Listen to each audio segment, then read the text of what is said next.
Hello, denizens of the internet. I'm Evelyn Silver, author of the upcoming book, The Bloodline Chronicles, Witch's Night, with the Wild Rose Press, writer of Bath Book Reviews, aka Books I Read in the Bath, and your disembodied voice attached to a cartoon for the evening. For today's review, I've read the book My Lord by fellow queer and polyamorous writer L.B. Shimaira. Apologies if I mispronounced. This is a horror book with kinky romance erotic scenes that titillate while providing a new version of vampires to haunt your daydreams, nightmares.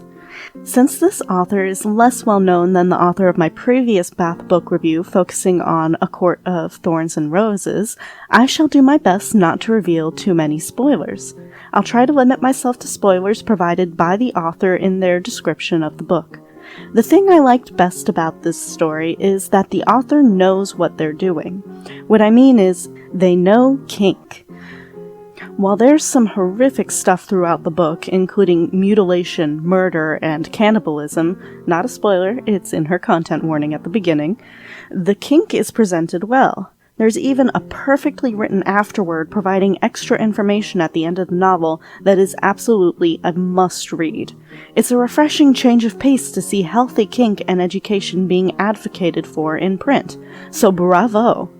The premise of this book is that a woman named Maya is enslaved and sold to the infamous Lord de Minas, our vampire for the evening. At his castle, Maya uncovers horrors and also finds love interests. Spoiler alert, I loved her relationship as it developed with a fellow slave/servant, Mina, and enjoyed learning about the Lord with her. There's a lot of horror, off-screen and on, including a cannibalism scene that chilled me quite a bit. Not for the faint of heart or for those with a weak constitution. The writing style is fast-paced and easy to read. I perhaps shouldn't have read it just before bedtime since it got my blood pumping. I feel like I blinked and I was at page 50.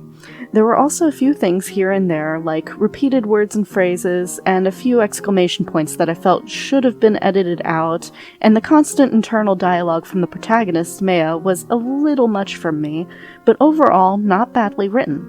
Though I wish there was more distinction between slave and servant, as the two words were used interchangeably, and this left me a little confused as to Maya's true status.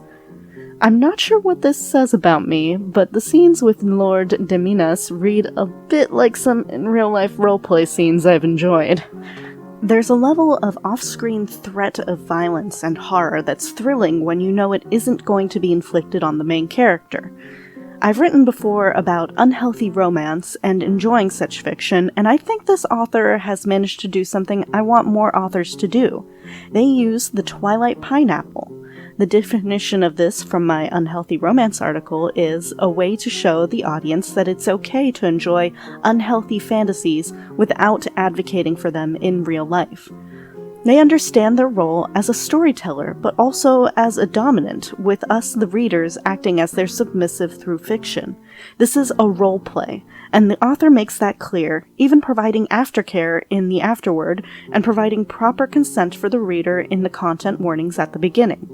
I can't begin to applaud this enough, and think other authors should take note. The BDSM relationship between Lord de Minas reads as a master-slave fantasy, not an idealized abuser the author actually thinks anyone should be in a relationship with. Fun for a book, fun for playtime, but in real life would be something horrible. One should never date a murderous, torturing, cannibalistic monster, obviously. The relationship with Nina, the sapphic love interest for Maya, was something I enjoyed every moment of. She's sweet and tender, and I would so love to curl up in her arms. I do also enjoy that their relationship isn't stigmatized or looked down upon. It's simply accepted, despite such relationships being highly discouraged at the time period this book takes place, allegedly in the 1200s range. While it might be anachronistic, I am tired of seeing hate, and this was very refreshing. This book is a fantasy, so why not indulge the fantasy and make it queer? All I can say is yes to Nina, and I want more of her in every way. Though, speaking of the dates in the book, this brings me to world building. This is not the book to go to for detailed, expansive world building. There's enough for flavor, for taste, but not for a meal. Solely from reading the book, I'm not sure where exactly this is meant to take place. The country of Tristania seems to be made up, but there are references to Hungary and the Mediterranean from our world, leading me to think that perhaps this is some sort of alternate universe. There's also the presentation of dates as Anno Domini, AD, indicating the existence of Christianity, though the religion has otherwise no mention or presence in the story. There's also the war. All I know is that there is war, but I don't know why, though maybe I missed something. Religious disagreements, territorial disputes, struggle for resources, who knows? It's just war.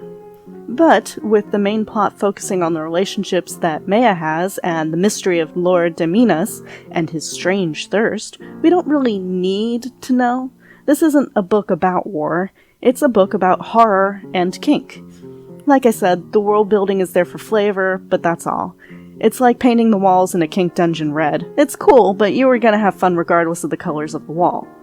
The book's purpose is to draw you in with its threats, touches, and commands, to make you feel like a good submissive slave, which it does very nicely. There's also, as a side note, no chamber pots. Everyone's going to latrines, and there's a pump with running water in the Lord's bathroom. I mean, I know chamber pots are gross, and hot baths are sexy. Actually, sexy baths wins it for me. Gonna suspend disbelief with that one. Ignore this complaint. One thing I wished was a little different was Maya's behavior. In the beginning, she's very feisty and rebellious. Then she becomes less so after being sold as a slave. Several things happen that could justify this change, so it's completely understandable, but personally I was hoping to see a bit of bratty behavior in the BDSM dynamic. For the uninitiated, a brat is a type of submissive who enjoys misbehaving to provoke punishment from the dominant. Essentially, a dom will say, "Get on your knees," and instead of "Yes sir, yes ma'am," a brat will say, "Make me." Instead, it's insinuated that all the previous chambermaids for Lord Deminas were bratty, a little excessively so considering the clear and dire consequences such as mutilation and execution, while Maya is a submissive and subservient one which he likes. It would have been fun to see this dynamic flipped, with Lord Deminas replacing previous slaves/servants who were too subservient and sticking with Maya because he enjoys her vigor. She does have a few flashes of brattiness later on, but I would have liked more. But that's just my personal opinion. I did get the brattiness I was craving to see, but not quite from the person I expected, which was a very interesting scene indeed. If you want to know more, go buy the book. I'm gonna keep that spoiler a secret. The best thing about this book is that it presents a great representation of polyamory. My favorite line was, "If your heart is big enough for two, I'm just happy to be one of them." I need that on a t-shirt or tattoo or something. Some might complain as to how the polyamory arose, but I think it's one of the handful of realistic things presented when someone is first considering the concept, especially in a time period where it's not really a thing the way it is now. I would rate My Lord, 5 being the max, 3 out of 5 for the writing style. It could have used a touch more editing, but no glaring typos. Just personal stylistic choices I would enjoy done a little differently. 4 out of 5 for the characters. Overall, I enjoyed the main characters a lot. However, it does seem odd that there were so many misbehaving slaves and servants when the consequences were so dire, and the difference between page 1 Maya and page 50 Maya seemed a little off, so 1 star off. But overall, lovely chemistry, and I had fun reading. 2 out of 5 for the world building. Giving points for the unique take on vampires, though they're never called as such, and use a knife instead of teeth or fangs, as I enjoyed that creativity. Aside from that, there simply wasn't a lot of world building. That's not bad since the story's not about the world, and instead focuses on the people, but I can't give points for what's not there. 3 out of 5 for the plot. the plot is fine. It's not surprising, it does what you expect, and that's not a bad thing. The plot is the relationships and the horror. 5 out of 5 for the romance. Focusing only on what I saw as romantic, the relationship with Nina, I loved it. They were adorable together. I can't consider Lord de Minas to be a true romantic partner for most of the book, as he always held too much power for true consent to be reached, but he was good in other ways, so still 5/5. 4 out of 5 for the heat level. This isn't a grade on the quality of the book, so not to be factored into the overall rating, just an indication of the heat level for potential readers to expect going in.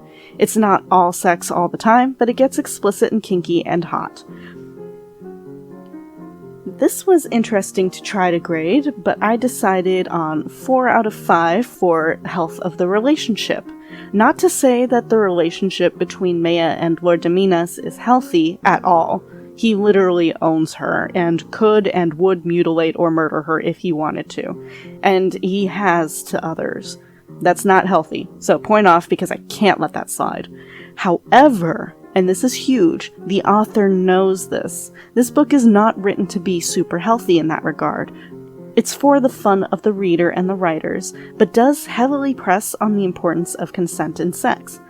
If the author hadn't been so clear and hadn't provided good education, this would have been a 2 out of 5, with points given because Lord de Minas isn't a rapist. Thank goodness, the one sin he doesn't indulge, and because Nina is an absolute delight. Ultimately, if you enjoy horror and kink, pick up this book and have a good time. Thanks for watching my Bath book review. Be sure to like and subscribe to catch all my future content. You can also check out short stories, blog posts, essays, and random poems on my official website, as well as information on my upcoming paranormal queer romance novels. If you have a recommendation for a book you think I should read in the bath, be sure to leave a comment or contact me on my social media. You can find my assorted social media links in the description of this video. Au revoir, and have a fantastic night.